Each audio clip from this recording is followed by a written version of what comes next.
A veces las historias más duras no terminan con la última página, sino que siguen escribiéndose incluso desde la cama de un hospital. Judy Malinowski tenía 31 años cuando su vida cambió en cuestión de segundos. Una discusión, un encendedor y las llamas que casi lo consumieron todo. Sobrevivió a quemaduras que habrían acabado con cualquiera, pero no con su determinación de contar lo que le había pasado. Durante casi 2 años, luchó contra el dolor, contra el tiempo y contra un sistema que muchas veces olvida a las víctimas. Su voz, grabada en un testimonio que haría historia, fue escuchada en un juicio, y aun después de su muerte, logró que la justicia la escuchara. Hoy en Archivo Mortal contamos la historia de Judy Malinowski, la mujer que declaró desde el más allá. Bienvenidos a Archivo Mortal, donde abrimos expedientes que muchos querrían olvidar. Historias reales, oscuras y perturbadoras. Historias que no podemos dejar pasar. Hoy el archivo que abrimos es el caso de Judy Malinowski. Gracias por estar aquí. Si os gusta este contenido, suscribiros, dad un like, activad la campanita para no perderos ningún episodio y compartidlo. Ahora sí, abrimos el archivo.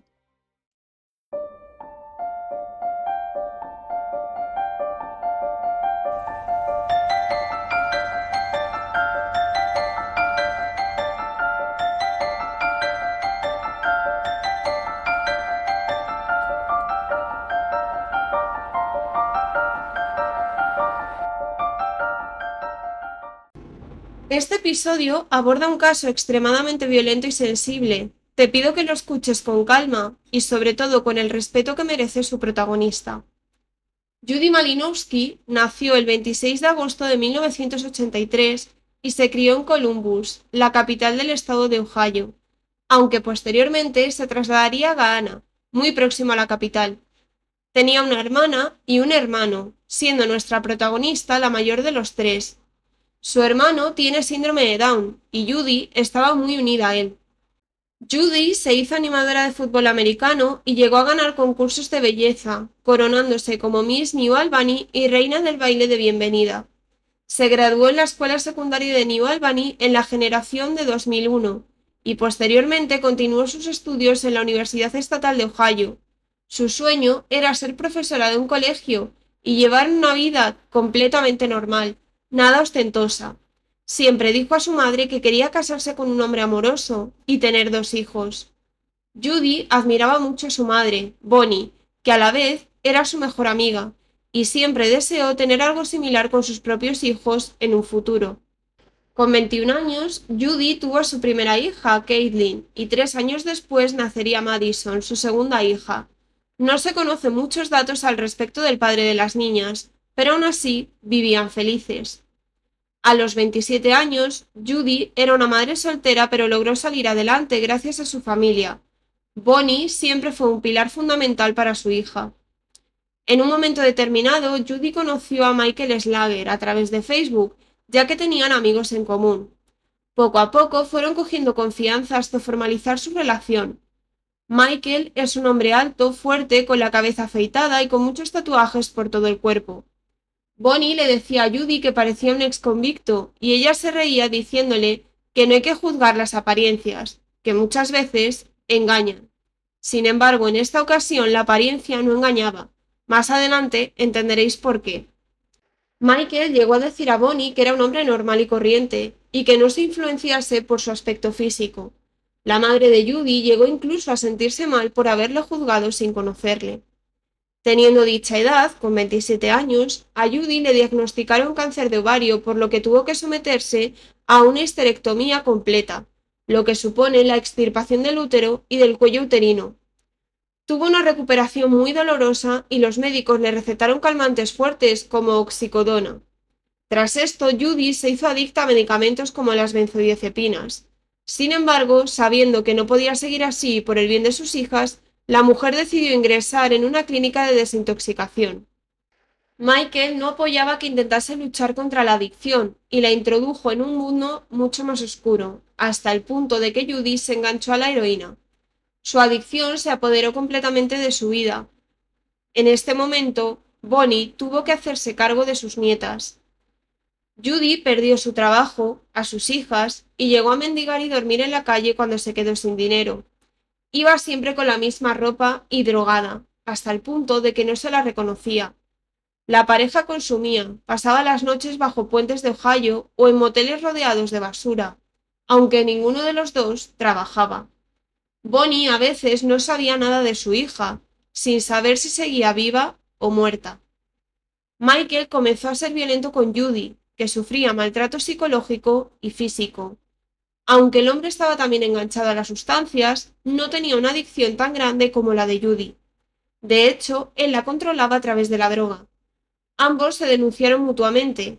Judy lo denunció por malos tratos, indicando que tenía miedo y que no le extrañaría que un día él mismo la matara. Sin embargo, la policía no le dio credibilidad, probablemente por su adicción, aparte de que tenía antecedentes por posesión y no la tomaron en serio. Judy decidió prepararse para entrar en una clínica de desintoxicación. Quería salir de ese mundo rodeado de sustancias y violencia.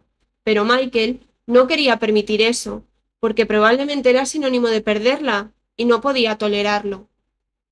Michael había ocultado que tenía múltiples delitos como malos tratos contra varias de sus parejas, amenazas continuadas, denuncias falsas contra sus exnovias. También lo hizo con Judy, tal y como acabamos de ver. Esto no era todo, pues tenía también delitos de asalto, poner en peligro a menores, violencia doméstica y agresión sexual.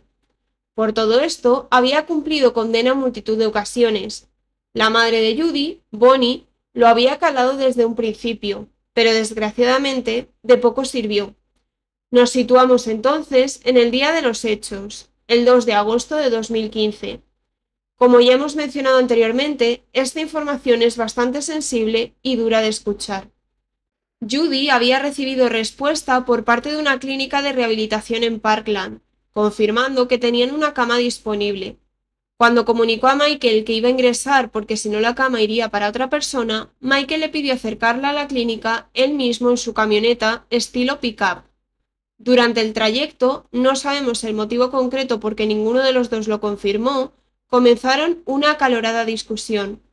Michael dijo que iba a parar en una gasolinera, según dijo, para comprar tabaco. Minutos más tarde, varios testigos llamaron al 911 asegurando que una mujer estaba envuelta en llamas, y esta mujer era Judy. Las unidades de emergencia, los bomberos y la policía se desplazaron al lugar. Judy y Michael habían resultado heridos. Michael tenía quemaduras en sus brazos y Judy tenía quemaduras en el 95% de su cuerpo. La mujer estaba inconsciente y Michael insistía en que había sido un accidente.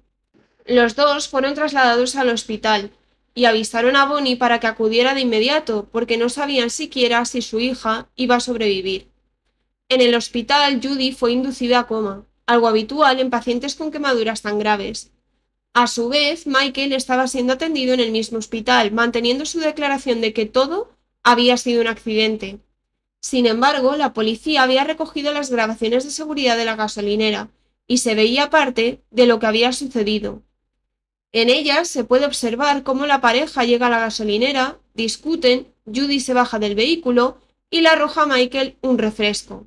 Tras esto, las imágenes son un poco confusas porque entran y salen del encuadre de la cámara, pero se puede apreciar a Michael delante de Judy. La rocía con una garrafa de gasolina y se ve cómo la mujer arde entre las llamas. La policía averigua que Michael llevaba en la parte trasera de su pick-up un bidón de gasolina que había comprado días previos al hecho. Según declaró Michael en esta ocasión, Judy llenó el depósito de gasolina y se derramó de manera accidental gasolina por encima. Tras esto le pidió fuego a Michael para encender un cigarrillo y ella misma se prendió fuego. Cuando la policía confronta a Michael afirmando tener las grabaciones donde se les puede ver discutir y cómo él la rocía gasolina, Michael cambia su testimonio. Ahora decía que Judy le había tirado un refresco por encima, tal y como se ve en las grabaciones, y él decidió rociarla con gasolina, pero que no pretendía prenderle fuego. Aseguró que tras echarle gasolina la pelea cesó y ella le pidió un cigarrillo y un mechero, y fue cuando Judy, supuestamente por error, se prendió fuego. Como cambió varias veces su declaración, lo encerraron en un primer momento por asalto agravado. Contra todo pronóstico de los médicos que no se explicaban cómo podía mantenerse con vida, Judy estuvo 8 meses en coma y finalmente despertó. Soportó más de 50 intervenciones y 7 comas más inducidos, tras despertar de este coma inicial. Su madre y sus hijas no se separaron en ningún momento de Judy. La mujer tenía que soportar las curas diarias, moverla con procedimientos muy dolorosos. Además, sufría un inconveniente extra, y es que, como había sido adicta, estaba acostumbrada a cierta medicación que en otros casos disminuye el dolor, pero en su caso en particular había que reducir o aumentar las dosis para que le hicieran un mayor efecto. El encierro de Michael ya no era por asalto agravado, sino que evolucionó a intento de homicidio. Digo intento porque Judy seguía con vida. El fiscal directamente esperaba acusarlo por homicidio, ya que la mujer, aunque en ese momento seguía con vida, lo más probable era que falleciera a causa de sus heridas. El juicio llegó y no era necesario el testimonio de Judy, ya que Michael se declaró culpable de tentativa de homicidio. Así que la corte no escuchó la versión de sus hechos. El hombre fue sentenciado a 11 años por intento de homicidio. En el hospital, Judy había sido informada de que no se iba a recuperar, así que junto a su familia decidió hablar con otras víctimas de agresiones y secuelas permanentes. Decidió intentar un cambio de ley y empezó a organizarlo para que en casos tan graves como el suyo, las penas fueran mayores. Estando en el propio hospital, preparó un proyecto de ley que en 2022, con ella ya fallecida, su hija mayor presentó al Congreso, pidiendo un endurecimiento de las penas en casos tan extremos. Consiguieron una mayoría absoluta y aprobaron la ley Judy Malinowski, subiendo las penas en este tipo de casos de 5 años a 20. Judy también quiso abrir una fundación para ayudar a víctimas de violencia machista que a día de hoy sigue siendo gestionada por su propia familia. Como desgraciadamente Judy iba a fallecer a causa de sus quemaduras, la fiscalía comenzó a preparar un caso por homicidio en primer grado contra Michael, antes de que su víctima falleciera. Era muy importante no dejar ningún cabo suelto para tener un caso sólido y conseguir la máxima condena, que era la pena de muerte o la cadena perpetua sin posibilidad de libertad. Así que la fiscalía, con la aprobación de Judy, la defensa de Michael y del juez, lograron una declaración jurada y grabada que duró 3 horas sin ningún tipo de calmante para Judy. No podía tomarlos porque estaba bajo juramento prestando declaración y no puedes estar bajo los efectos de ninguna droga o benzodiazepina por ley, si no, no se considera un testimonio válido. En un primer momento, Michael solicitó preguntar él mismo a Judy en lugar de su abogado y además hacerlo de manera presencial en la habitación del hospital de Judy. Según decía, era la única manera de asegurarse de que la mujer no mintiese. Lógicamente, esto no fue aprobado, ya que lo que buscaba era intimidar y manipular a la propia víctima. Todo el proceso se hizo de manera telemática por orden del propio juez. A pesar del dolor que debió de sufrir, Judy logró permanecer 3 horas declarando, dejando así constancia de su versión de los hechos. Ella afirmaba que habían estado discutiendo unos minutos y arrojó un vaso de refresco sobre Michael. Él se enojó y fue a por el bidón de gasolina que tenía en la camioneta, rociándola, empezando por su cabeza y bajando por el resto del cuerpo. Judy aseguraba que la gasolina entró en su garganta y la quemó de una manera horrible. A pesar de que ella le suplicó que parase, que se montaría en la pick-up con él y se marcharían juntos, él no lo hizo. Afirmaba que tenía los ojos completamente negros cuando se acercaba a ella con un mechero que sacó de su bolsillo. La quemó viva, y a pesar de que ella le rogaba auxilio, él no hizo absolutamente nada. El dolor que sufría Judy era una tortura para ella, siendo en un momento determinado insostenible, y tanto ella como su familia pedían que por favor la sedaran. Sin embargo, el hospital no podía hacerlo, porque si no, legalmente no habría fallecido a causa del horrible ataque que provocó Michael. El responsable único en ese caso sería el hospital, y por lo tanto Michael no podría ser juzgado por homicidio en primer grado. De esta manera, Judy tuvo que seguir sufriendo hasta sus últimos días de vida. Finalmente, acabó falleciendo el 27 de junio de 2017, casi 2 años después del trágico suceso. El juicio se celebró y el testimonio de Judy fue reproducido en la sala del juicio en una televisión, por lo que el jurado pudo ver y escuchar a Judy durante 3 horas cómo la mujer, quemada y dolorida, respondía a todas las preguntas formuladas por la defensa y la fiscalía. Hubo momentos en los que la vieron desvariar debido al dolor, pero también vieron cómo Judy testificaba lo siguiente. Michael corrió a mi alrededor y comenzó a tirarme gasolina. Quedé totalmente empapada, mi cabeza y mi ropa. Mira lo que hago. ¿Te gusta esto? Me dijo Michael. Lo miré. Sacó un encendedor de su bolsillo y comenzó a caminar hacia mí. Solo recuerdo llorar y suplicar ayuda. Vi los ojos de Michael que se pusieron negros, y él me prendió fuego. En la misma declaración, Judy pidió al tribunal que Michael no recibiera la pena de muerte, pero sí la cadena perpetua. Judy era católica y no creía en la pena capital. Michael terminó por declararse culpable tras escuchar el testimonio de la que había sido su pareja. De esta forma, obtendría la cadena perpetua y no la pena capital. Efectivamente, se le condenó a cadena perpetua sin posibilidad de condicional. Hasta la fecha, Michael no ha pedido disculpas a la familia de Judy, ni ha mostrado ningún signo de arrepentimiento. El propio abogado de Michael fue entrevistado para un documental llamado, disculpad la pronunciación, The Fight That Took Her, preguntando si veía a su cliente inocente, y él afirma que para él, Michael es culpable e incluso menciona que si eso le hubiese pasado a un familiar suyo, hubiera pedido la pena capital. Judy Malinowski no solo sobrevivió a un ataque brutal, sino que convirtió sus últimos días en un acto de resistencia.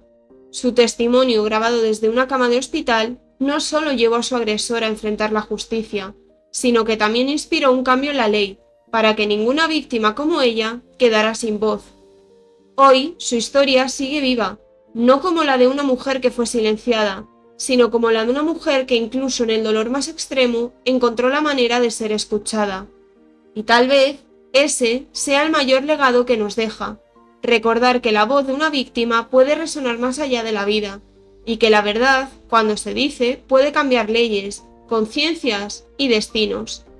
Gracias por escuchar Archivo Mortal, un canal donde recordamos a las víctimas y donde no nos olvidamos de lo que muchos preferirían callar. Si este caso te ha impactado, te invito a seguir el canal, compartir este episodio y dejar tu opinión, siempre desde el respeto, por supuesto. Me ayuda muchísimo a seguir investigando y dándole voz a otras historias. Nos escuchamos muy pronto con el siguiente caso.